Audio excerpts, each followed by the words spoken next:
The Bible tells us that we are fearfully and wonderfully made. Yet, in an attempt to be humble, we'll look in the mirror and see ourselves as just all right because we don't want to be cocky. Like there's a thin line between cocky and confident when there really isn't. They're two totally different things. The foundation of each is totally different, and that's what makes being confident good. Cocky, not so much.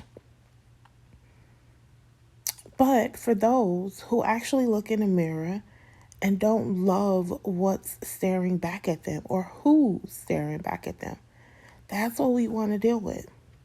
What's standing in the way of you loving you?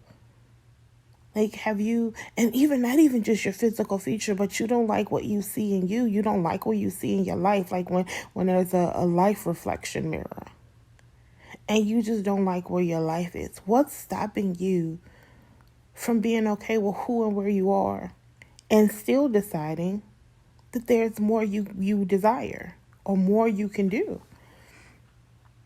But I want you to ask yourself, what has been standing in the way of me loving me? Is it the words of others, rejection, lies, misunderstanding, loneliness, barrenness, my weight, my physical features, my skin tone, my hair, my sound, my speech, the size of my hands, the size of my feet, the make of my hands, the size of my breast? What stands in the way of me loving me? And by that I mean you loving you. I've learned to love me. I've struggled with it for years. But I look in the mirror and I be like, hey, girl. There's still some things we're working on.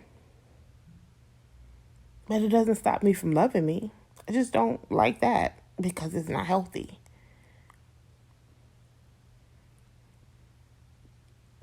But if you're honest, what's standing in the way of you in self-love?